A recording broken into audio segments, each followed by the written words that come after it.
questions 11 through 20 on the 2008 Grade 8 Gauss Math Contest. In the diagram, the rectangular solid has side lengths 1 meter, 20 centimeters, and 50 centimeters. The volume of the solid in cubic centimeters is. Volume is equal to length times width times height, and in any way it doesn't really matter. The length is 1 meter, which is 100 centimeters, because remember we have to get the final answer in cubic centimeters. Width we can write as 50 centimeters, and the height is 20. And if you multiply these three numbers together, you get 100,000. And it would be cubic centimeters, like that.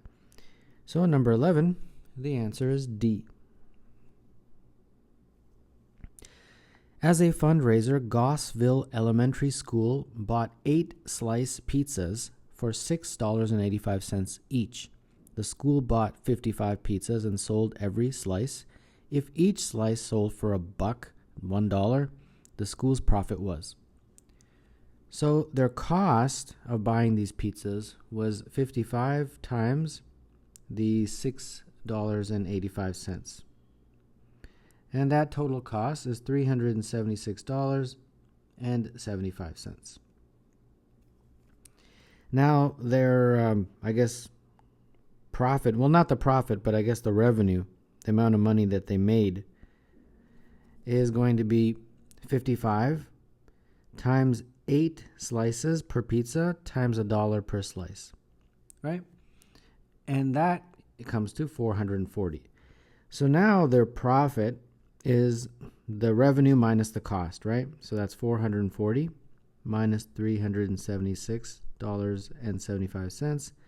And if you do that, you get $63.25. So number 12, the answer is D. In the diagram, RSP is a straight line, QSP is 80. The measure of PQR is. All right, well, this and this side are the same. That's what those symbols mean. So that means this side and this side are the same. So 2x has to be equal to 100, right? Because the sum of the angles of a triangle are equal to 180. So 2x plus 80 is 180. And therefore, 2x is 100. And therefore, x is 50. So just put that in there, 50, like that. In a very similar way, these two sides are the same. So this triangle is also isosceles. And therefore, this and this side, or angle I should say, are the same. So that means 2y plus this angle, well, that angle is just 100 because those two angles must add up to 180 because they're angles about a line.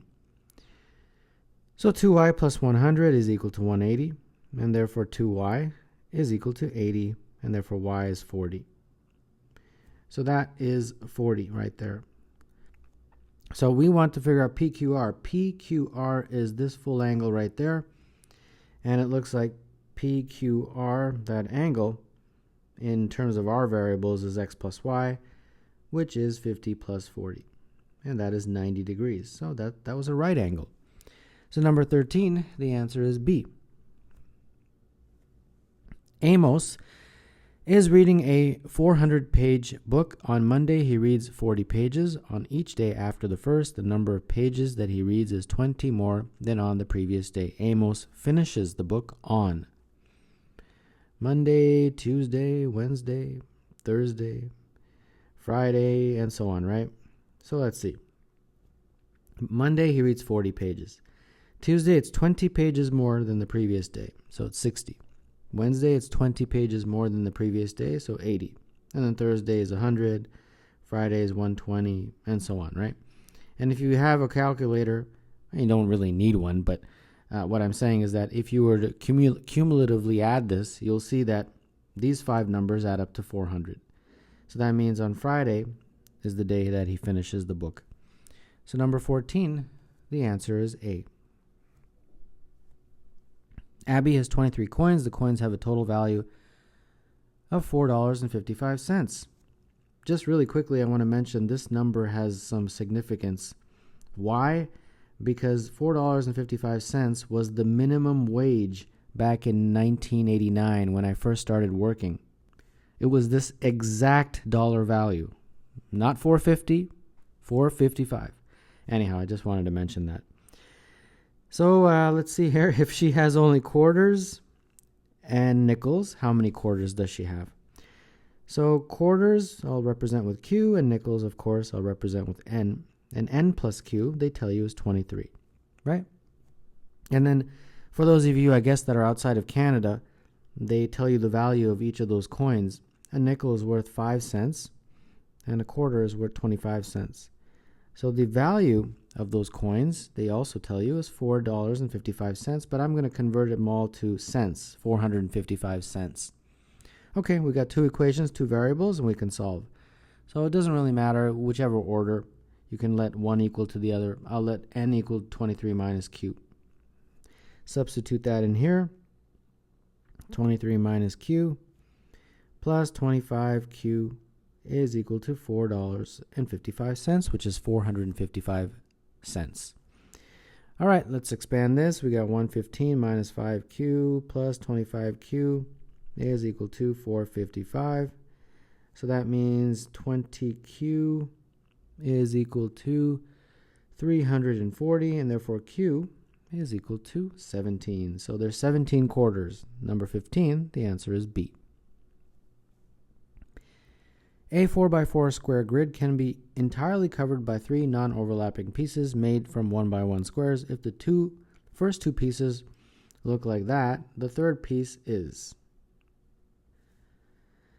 And let's first fit in this guy here. Let's see. It's all the way across, right? 4 of them, and then down 1.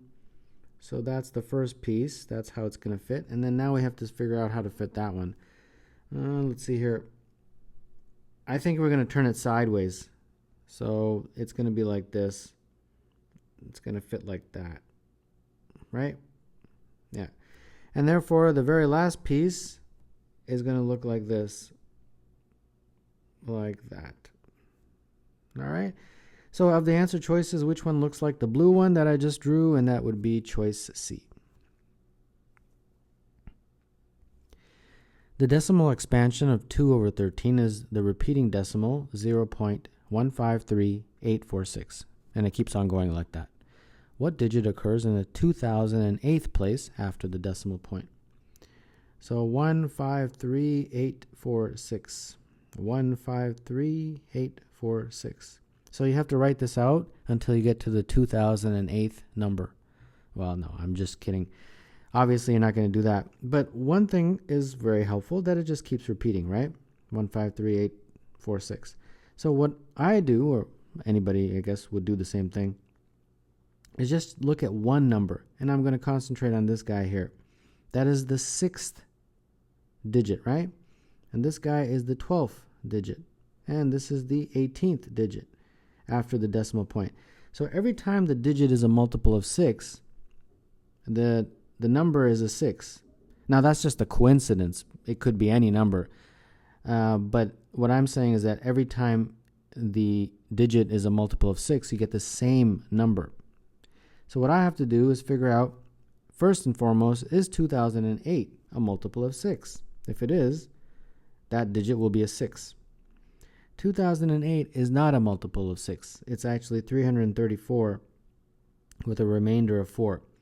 So that means that when we keep going, if you keep expanding this dot, dot, dot, right, keep going, eventually you get this scenario that the 2004th digit will be a 6 because 2004 is a multiple of 6.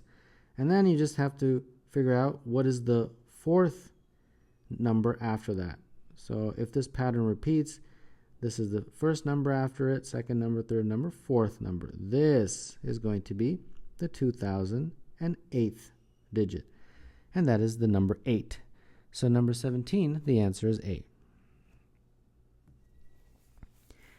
Andrea has finished the 3rd day of a 6-day canoe trip. If she has completed 3/7 of the trip's total distance of 168 kilometers, how many kilometers per day must she average for the remainder of the trip? All right, so we've got 3 days like that.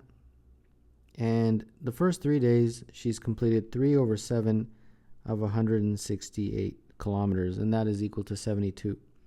So that means the next 3 days, she has to complete 168 minus the 72 that she has already completed, and that's 96. So the 96 kilometers that she still has to be divided among the last 3 days. And if you do that, you get an average of 32. So number 18, the answer is D. In the addition of the 3-digit numbers shown, the letters X and Y represent different digits.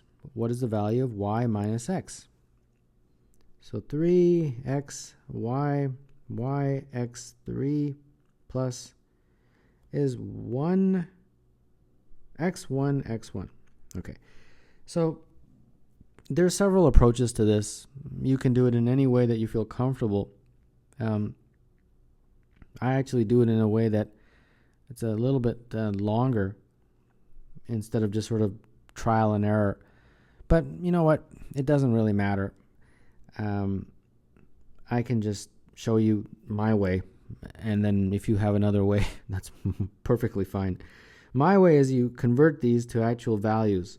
So 3xy is actually 300 plus 10x plus y.